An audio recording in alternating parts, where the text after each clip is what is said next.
CND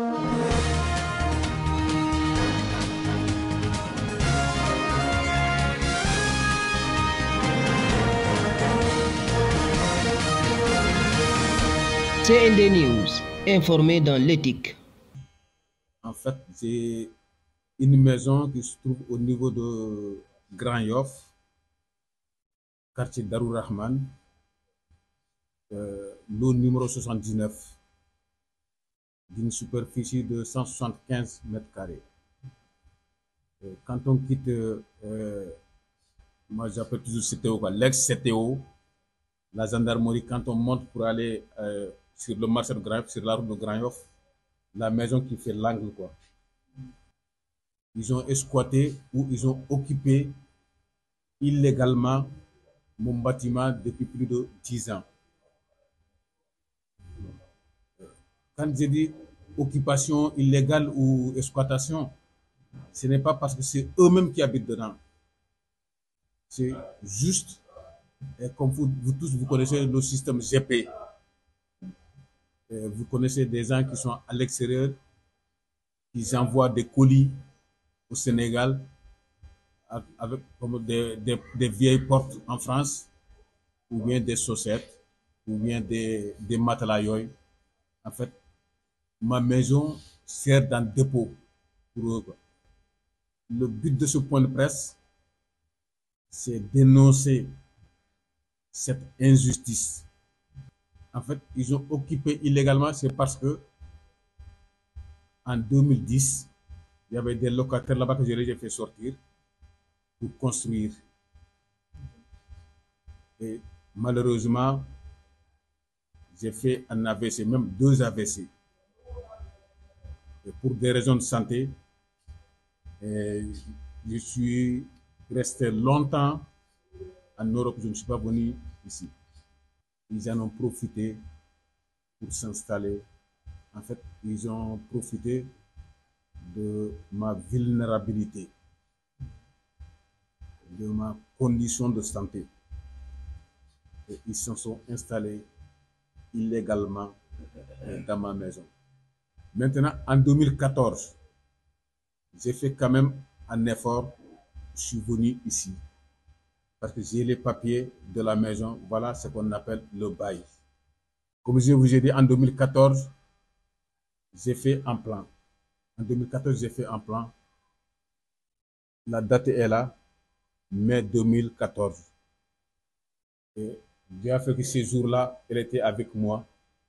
C'est l'architecte. J'ai fait ce plan-là. Je leur ai dit de sortir pour construire la maison. Ils ont refusé catégoriquement. Et toujours pour des raisons de santé, bon, ça a traîné jusqu'à vers, on va dire, 2018-2019. J'avais vraiment besoin de construire ma maison. Dans un premier temps, j'ai un représentant. J'ai une autre maison à Grand-Bao. L'agence qui s'occupe de cette maison-là à Grand-Bao, je leur ai fait une procuration. Dans un premier temps, la personne est partie voir pour leur dire qu'on a besoin de la maison pour construire. Ils ont dit qu'il leur faut un délai. La personne m'a dit, c'est normal, on ne va pas 10 jours au lendemain, ils ont quand même leurs affaires dedans, on est des humains, on va leur donner du délai. 6 mois passés, ils n'ont pas respecté. Et quand il est retourné, ils ont commencé à lui faire des menaces. On a dit, puisque c'est comme ça, on va monter d'un cran. Nous sommes partis voir le chef de quartier. Le chef de quartier a dit, il connaît l'histoire de cette maison-là. Et ces gens-là, il les connaît. Parce que le jour où ces gens-là s'installaient, commençaient à amener leurs affaires tout autour de la maison, il leur a dit, vous n'avez pas le droit de mettre vos affaires ici. Mais si vous mettez vos affaires ici, le jour où le propriétaire aura besoin de son bien, il n'y a même pas à discuter. Vous allez quitter sur le sang. Ils ont dit, il n'y a pas de souci. On a été voir le chef de quartier. Le chef de quartier les a convoqués. Le chef de quartier leur a exposé l'affaire. Ils ont dit qu'ils ont besoin de délai. Déjà, n'oubliez pas, on leur a déjà accordé un délai. Et nous, on ne va pas oublier encore, ils étaient là encore plus de 10 ans. Mais malgré ça, le chef de quartier leur a accordé un délai. 6 mois après encore, mon représentant a été voir le chef de quartier, il a dit, rien n'a bougé, rien n'a changé. Le chef de quartier a dit, puisque c'est comme ça, il les a encore convoqués de nouveau. Tine a refusé de venir. Déjà est allé voir quand même le chef de quartier. Le chef de quartier a dit, vous n'avez pas tenu parole. Le jour où on vous permettait, c'est pas de rentrer, on vous permettait de mettre juste vos affaires tout autour de cette maison-là, et vous avez donné votre parole, comme quoi que le jour où le propriétaire aura besoin de son bien, vous allez lui rendre son bien. Mais on voit que vous n'avez pas respecté votre parole. Et troisième convocation du chef de quartier, les deux ne sont même pas venus.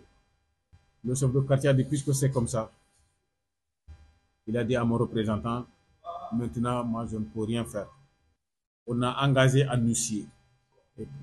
L'huissier leur a amené des papiers. Lui, il refuse de prendre le papier de l'huissier. Il dit ça à la mairie comme la loi l'exige. L'huissier aussi a accordé des délais 6 mois. Encore, il ne s'est rien passé. Chaque année, je leur envoie un huissier. Et chaque année, ils refusent. Le dernier huissier que j'avais engagé à l'époque, les mairies, il y avait la grève. Il a déposé le papier à la sous-préfecture. Lui, il refuse toujours de parler à qui que ce soit.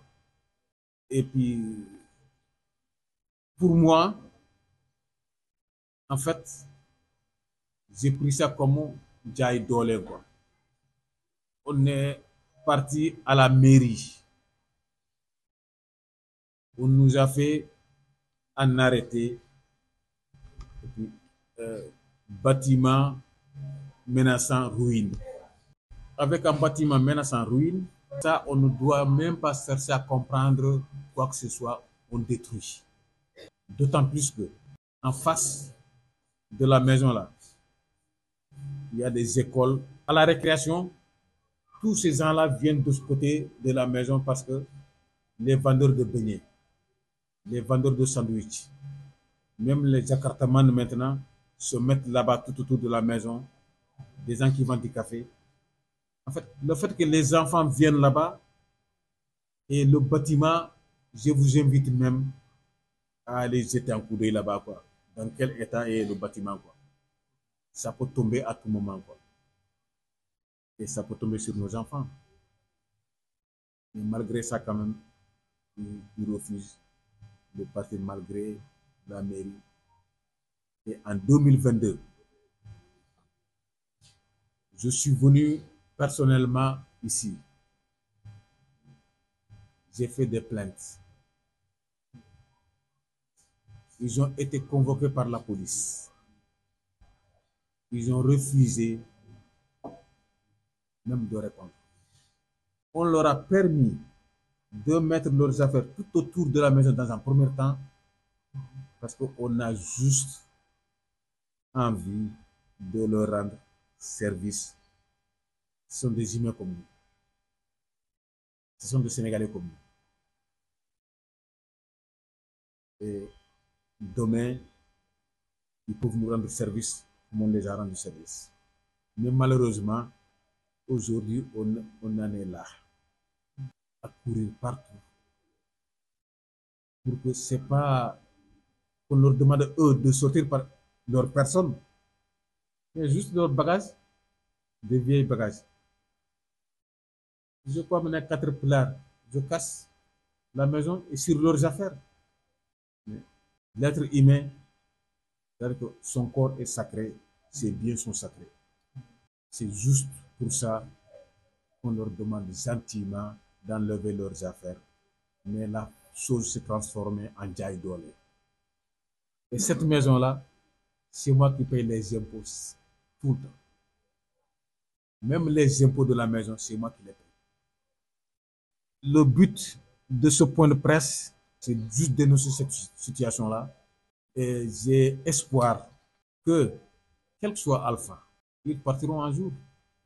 Mais on aurait aimé quand même qu'ils partent qu'on parte en bon terme. Demain, je peux construire la maison là. Et puis, ils peuvent venir louer, puisque cette fois, là où ils sont, ça fait plus de 10 ans. Ils ne payent pas de loyer. Et ils font leurs affaires. Suite à cette version du propriétaire, nous nous sommes rendus à la maison en question pour tenter de rencontrer les deux personnes citées. Monsieur Tin, le gérant du dépôt, étant absent à cause du dimanche, nous avons pu rencontrer le menuisier Monsieur Dia. S'il n'a pas voulu trop se prononcer sur l'affaire, il nous a toutefois assuré qu'ils ont reçu un délai et vont quitter les lieux une fois le délai arrivé à terme.